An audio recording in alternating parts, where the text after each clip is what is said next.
Hello everyone and welcome back to anybody can learn GK. तो आज सुबह सुबह भी पंजाब गवर्नमेंट ने न्यू वैकेंसी रिलीज़ की हैं। किसके रिगार्डिंग की हैं? एसडीई यानी कि सब डिविजनल इंजीनियर के लिए, और नंबर ऑफ पोस्ट हैं 50। तो अब हम इस वीडियो में जानेंगे कि एज कितनी रहेगी, क्वालिफिकेशन चार्ज चाहिए, कितनी फीस होगी, एग्ज़ाम डेट भी अनाउंस हो चुकी है, क्या क्या सिलेबस रहने वाला है। ये सब चीज़ें हम लोग इस वीडियो में डिस्कस करेंगे। तो मेक श्योर के शुरू से लेकर एंड तक वीडियो देखिएगा, और इन केस कोई डाउट है तो कमेंट सेक्शन में ज़रूर लिखिएगा, आपका वो डाउट भी दूर करेंगे। तो चलिए सबसे पहले देखते हैं कि आज सुबह जो नोटिफिकेशन आई है उसमें है भाई 50 पोस्ट हैं सब डिविजनल इंजीनियर की। किस डिपार्टमेंट में? Department of water supply and sanitation Punjab. तो वाटर सप्लाई एंड सैनिटेशन में ये जॉब निकली है और पोस्ट है, नंबर ऑफ पोस्ट इज़ 50। चलिए अब आगे इसका ब्यौरा देखते हैं कि 50 पोस्ट में किस तरह से रिजर्वेशन दी गई है। तो जर्नल कैटेगरी के लिए भाई 23 पोस्ट हैं। अगर मैं एक्स सर्विसमैन बात करूं 3 पोस्ट रहेंगी। स्पोर्ट्स पर्सन के लिए भाई 1 पोस्ट रहने वाली है। पर्सन विद डिसेबिलिटी के लिए 2 और 1, इस तरह से 3 पोस्ट हैं। उसके बाद शेड्यूल कास्ट के लिए 5 हैं। शेड्यूल कास्ट जो ईएसएम एलडी एसएम के लिए 1 पोस्ट है, और शेड्यूल कास्ट स्पोर्ट्स पर्सन में है तो उसके लिए 1 पोस्ट है। वाल्मीकि मजमी सिख के लिए 5 पोस्ट हैं। वाल्मीकि मजमी सिख उसमें भी ईएसएम जो है उसके लिए 2 पोस्ट। बैकवर्ड क्लास ईएसएम के लिए 1 पोस्ट, और जो भी रिसेंटली गवर्नमेंट ने ऐड किया सेक्शन इकोनॉमिकली वीकर सेक्शन उसके लिए 5 पोस्ट। तो टोटल मिलाकर ये 50 पोस्ट कंप्लीट होती हैं भाई। तो आपने ये तो देख ही लिया कि कैटेगरी वाइज कितनी पोस्ट हैं। अब हम बात करेंगे भाई पे स्केल की, यानी कि उसका 5400 ग्रेड पे होगा, और सैलरी आप लोग देख ही पा रहे हैं। तो सैलरी काफ़ी अच्छी होती है अभी, क्योंकि सब डिविजनल इंजीनियर है तो ग्रेड पे काफ़ी इसका अच्छा है।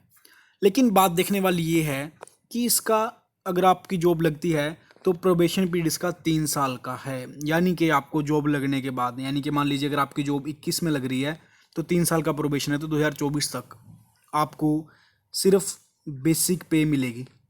यानी कि जो जिस शहर में आपकी पोस्टिंग होगी उस शहर का डीसी रेट है, यानी कि आपको बेसिक पे 3 साल के लिए मिलने वाली है। आफ्टर दैट प्रोबेशन क्लियर आपको फुल सैलरी मिलनी शुरू हो जाएगी। अब हम बात करते हैं एजुकेशन क्वालिफिकेशन की। तो इसके लिए भाई आपको डिग्री चाहिए इंजीनियरिंग की। किस फील्ड की? या तो आपकी सिविल में इंजीनियरिंग होनी चाहिए, या फिर आपकी मैकेनिकल की, यानी कि किसी अच्छी यूनिवर्सिटी, जो भी रिकॉग्नाइज यूनिवर्सिटी है गवर्नमेंट के द्वारा, उनमें आपकी डिग्री होनी चाहिए। और ये तो बात भाई इंपॉर्टेंट ही है कि अगर आप पंजाब एग्ज़ाम की तैयारी कर रहे हैं तो आपके 10th क्लास के अंदर, मैट्रिक के अंदर आपकी पंजाबी पास होनी चाहिए। अगर आप लोग जिनके पास पंजाबी नहीं है तो आप लोग पंजाबी क्लियर कीजिए पहले अपने 10th क्लास की, तब आप लोग पंजाब गवर्नमेंट के एग्ज़ाम के लिए एलिजिबल होंगे। उसके बाद भी एज रिलैक्सेशन क्या दी गई है कि एज जो आपकी 37 से ज़्यादा नहीं होनी चाहिए। लेकिन साथ में रिलैक्सेशन भी है कि जो पंजाब गवर्नमेंट एम्प्लॉयज़ हैं या सेंटर स्टेट के एम्प्लॉयज़ हैं उनको 45 ईयर्स की जो है रिलैक्सेशन दी गई है। शेड्यूल कास्ट और बैकवर्ड क्लासेस के लिए 42 है। और भी अगर आप किसी अदर कैटेगरी से बिलोंग करते हैं, जो वुमेंस के लिए भी जैसे 42 दी गई है, चाहे विडोज़ है, डिवोर्सी हैं, या फिर अदर कैटेगरीज की वुमेन है, उनके लिए भी 42 है।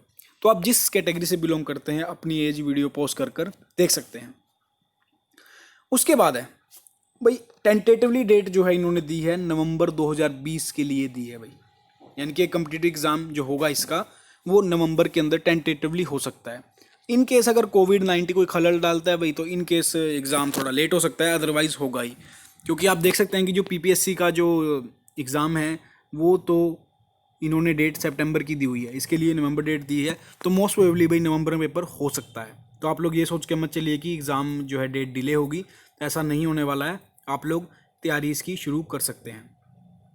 साथ में इन्होंने डेट दी है कि अगर इन केस आपकी डिग्री में कोई रुकावट है, यानी कि फाइनल ईयर में है या फिर हुई नहीं है कंप्लीट, तो 31/10/2020 से पहले आपके जो भी इन्होंने रिक्वायर सर्टिफिकेट या एक्सपीरियंस क्वालिफिकेशन जो मांगी है वो आपके लिए कंप्लीट हो जानी चाहिए 31/10 तक।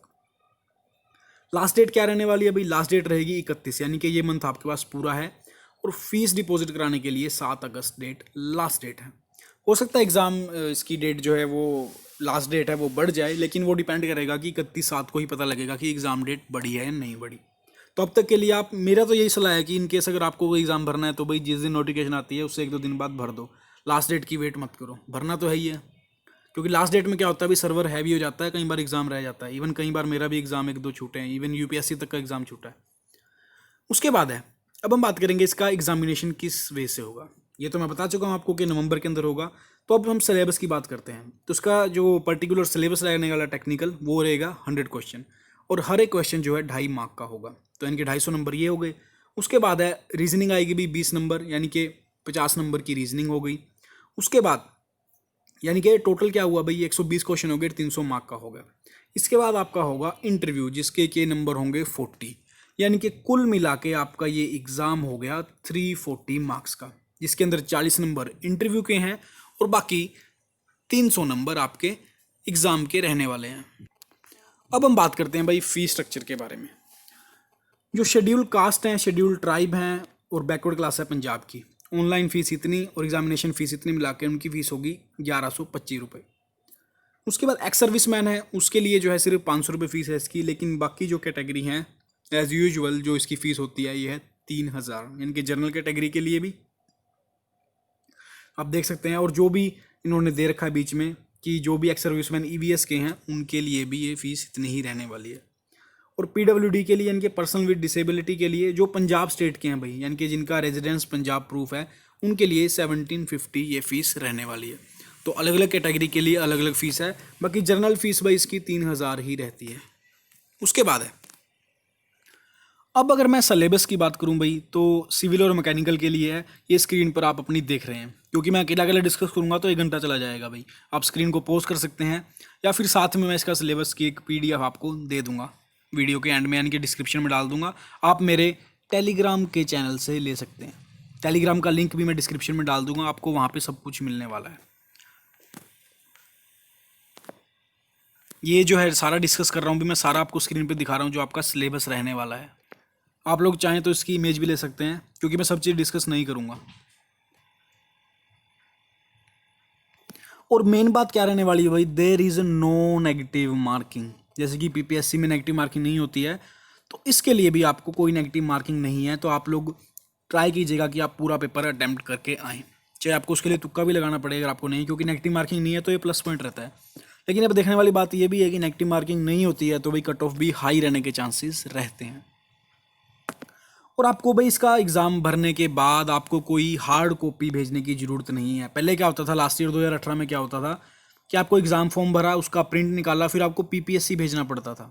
लेकिन अब ऐसा उन्होंने बोला हुआ है कि ऐसा कोई रिक्वायरमेंट नहीं है कि आपको हार्ड कॉपी भेजनी है।